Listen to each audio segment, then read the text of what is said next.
En mathématiques, l'adjectif linéaire, ce n'est pas la première fois qu'on le rencontre. En fait, on parle souvent d'équations linéaires, par exemple les équations différentielles linéaires ou les équations linéaires d'un système linéaire ou même les suites récurrentes linéaires. Donc c'est pas la première fois que vous le rencontrez.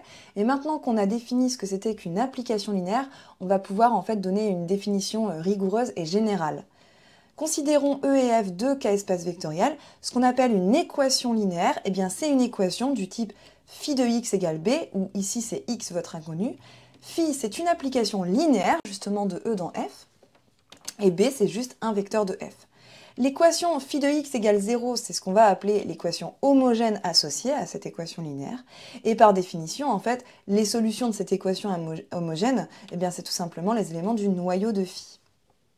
Le théorème suivant va décrire l'ensemble des solutions d'une équation linéaire, et ce qui est intéressant, c'est qu'il le fait dans un contexte général.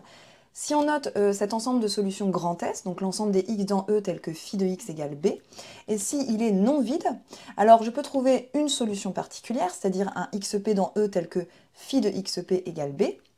Donc supposons qu'on dispose d'une telle solution, alors en fait l'ensemble des solutions grand S, c'est tout simplement l'ensemble des vecteurs qui s'écrivent sous la forme xp plus x0 avec x0 qui parcourt le noyau de phi.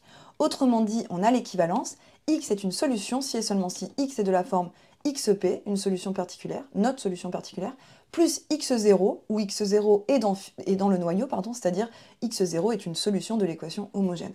Bien, on retrouve quelque chose qu'on a déjà vu par exemple dans les équations différentielles.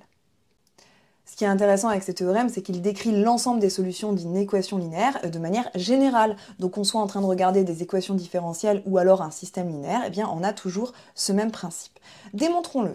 Alors, x appartient à grand S, si et seulement si, phi de x égale b, mais je possède une solution particulière. Je sais qu'il existe xp ici dans E tel que phi de xp égale b. Donc en remplaçant b par phi de xp, je me retrouve avec ceci. Si je fais passer phi de xp de l'autre côté et par linéarité, c'est équivalent à phi de x moins xp égale 0. Autrement dit, x moins xp appartient au noyau de phi. Donc ça, je peux le réécrire comme il existe x0 appartenant au noyau, tel que x moins xp est égal à x0. Ou encore, il existe x0 dans le noyau tel que x égale xp plus x0. Et mon théorème est bien démontré. Donc si on connaît une solution particulière d'une équation linéaire, eh bien les solutions de l'équation, ce sont tous les vecteurs qui s'écrivent sous la forme cette solution particulière plus quelque chose qui est dans le noyau. On peut interpréter géométriquement cet ensemble des solutions. En fait, le théorème nous dit que l'ensemble des solutions, c'est le noyau de phi, qui est un espace vectoriel qui contient le vecteur nul, qu'on a translaté d'un certain vecteur ici qui est xp, qui est notre solution particulière. Alors sachez pour information que ça porte un nom, ce type d'ensemble en maths, on appelle ça un espace affine. Voyons tout de suite un premier exemple. Les équations différentielles linéaires d'ordre 1, en fait, on peut les voir comme des équations linéaires. La difficulté, c'est de trouver l'application linéaire qui convient. Alors si je réécris y' plus ay égale f, je voudrais interpréter ce qu'il y a à gauche comme l'image de mon inconnu ici qui est y par une certaine application linéaire phi. Eh bien, je vais pouvoir faire ça avec l'application phi qui va de l'ensemble des fonctions de classe C1 de i dans R dans l'ensemble des fonctions continues de i dans R et qui à y associe y' plus ay. Si je note ici l'espace de départ grand E et ici grand F l'espace d'arrivée, en fait, il est très facile de vérifier que phi est bien une application linéaire de E dans F. Donc mon équation différentielle linéaire d'ordre 1 ici, eh bien c'est une équation linéaire du type phi de y égale f, petit f est bien dans grand F, et si je m'intéresse au noyau en fait de phi, qu'est-ce que c'est? Eh bien en fait c'est l'ensemble des fonctions y qui vérifient y' plus ay égale 0, c'est en fait bien l'ensemble des fonctions solutions de l'équation homogène. Petite remarque, ici le fait que phi soit une application linéaire, si vous reprenez votre cours sur les équations différentielles, vous allez voir que ça on l'avait démontré. Sauf qu'on ne l'avait pas appelé comme ça, on l'avait appelé le principe de superposition. Retournez voir votre cours et en fait regardez ce que veut dire le principe de superposition, finalement c'est exactement dire que phi est une application linéaire. Deuxième exemple, un système linéaire, donc ax égale b ici où a est une matrice de MNP de K et où b c'est un vecteur colonne de taille n, eh bien on peut voir ça comme une équation linéaire. Donc quelque chose du type phi de x égale b, avec phi qui est l'application qui va de k puissance p dans k puissance n, et qui à x associe a fois x. Phi c'est bien une application linéaire de k puissance p dans k puissance n, et c'est même en fait l'application linéaire canoniquement associée à la matrice A. Dans la pratique, quand on résout un système linéaire, en fait, on n'utilise pas vraiment le théorème précédent. En fait, on sait très bien résoudre un système linéaire.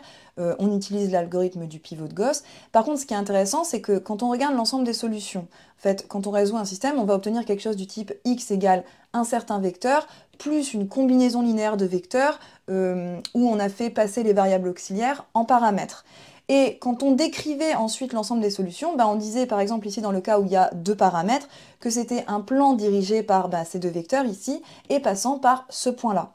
Donc on retrouve exactement la structure des solutions prévues par le théorème, c'est-à-dire ici on a un espace vectoriel qui s'écrit comme un vect, qui est en fait le noyau de phi, et ici qui a été translaté, donc on translate cet espace vectoriel de xp, qui est en fait une solution particulière de notre équation linéaire, qui correspond à prendre tous les paramètres ici égaux à 0. Donc on retrouve bien exactement l'ensemble des solutions décrites par le théorème.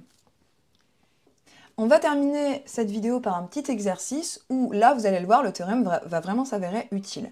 On cherche les polynômes tels que p de 1 égale 2, p de moins 1 égale 3. Première question, je vais vous demander de montrer qu'il s'agit d'une équation linéaire. Donc ici, vous devez reformuler ce problème en l'écrivant sous la forme phi de p égale quelque chose, vous allez poser une certaine fonction phi. Alors pour poser cette fonction phi, n'allez pas chercher bien loin, regardez ce que vous avez sur p, et phi, en fait, il n'y a pas vraiment le choix. Donc mettez pause dans la vidéo et on reprend tout de suite avec le corrigé. On va poser l'application phi comme ceci, c'est l'application qui va de r crochet x dans R2 et qui a un polynôme p associe le vecteur p de 1, p de moins 1. En faisant cela, notre système il est équivalent à phi de p égale le vecteur 2, 3. Pour montrer qu'il s'agit bien d'une équation linéaire, il reste à montrer que phi est linéaire. Pour cela, fixons-nous deux polynômes et deux scalaires, et on veut calculer l'image par phi de lambda p plus mu q. Par définition, c'est le vecteur, le polynôme qu'on considère, c'est-à-dire lambda p plus mu q évalué en 1, et ce même polynôme évalué en moins 1. C'est-à-dire lambda p de 1 plus mu q de 1, lambda p de moins 1 plus mu q de moins 1.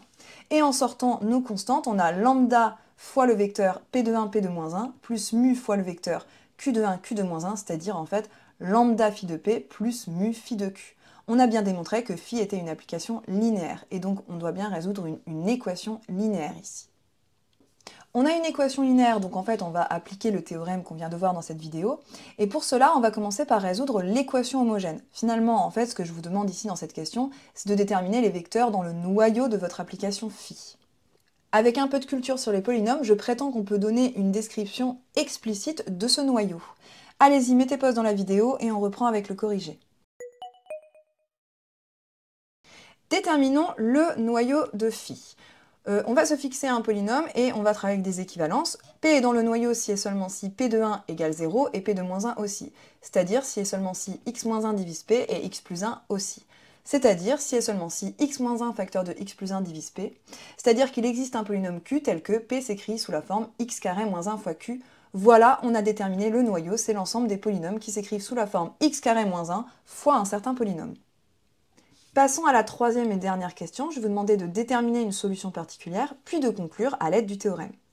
Déterminer une solution particulière, c'est trouver un polynôme qui convient, c'est-à-dire tel que p de 1 égale 2 et p de moins 1 égale 3. Quand on y réfléchit, c'est un problème d'interpolation, ça revient à trouver une fonction polynomiale qui passe par ces deux points ici en rouge. Alors réfléchissez-y, mettez pause dans la vidéo et on corrige juste après. Le plus simple ici, c'est de considérer la droite qui passe par ces deux points. Derrière une droite, il y a une fonction affine, c'est-à-dire bien un polynôme de degré 1, une fonction polynomiale de degré 1. On peut déterminer la pente et l'ordonnée à l'origine géométriquement. Quand on se décale de 4 vers la droite, on descend de 2, donc la pente c'est moins 1,5, et l'ordonnée à l'origine c'est 5,5.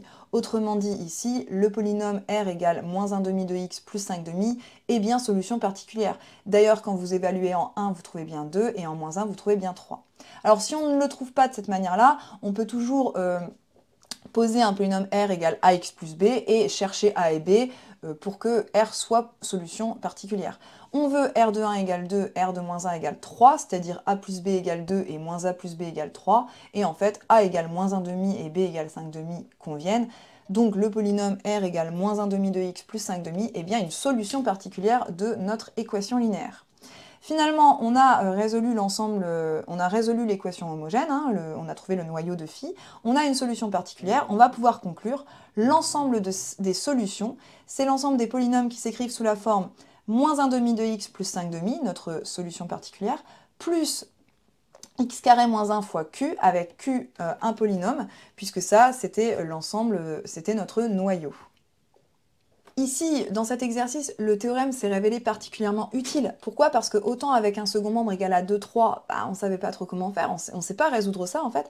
Par contre, en se ramenant à un second membre égal à 0, bien là on a su faire, on a pu utiliser des théorèmes sur les polynômes, puisqu'en fait on pouvait interpréter ça en termes de racines. Donc on comprend que c'est dans ces circonstances-là que le théorème va s'avérer utile. Quand vous êtes face à une équation où vous vous dites « Ah mince, si le second membre était nul, ben je saurais le faire », eh bien c'est qu'il faut utiliser ce théorème. Commencez par résoudre l'équation homogène et puis conclure.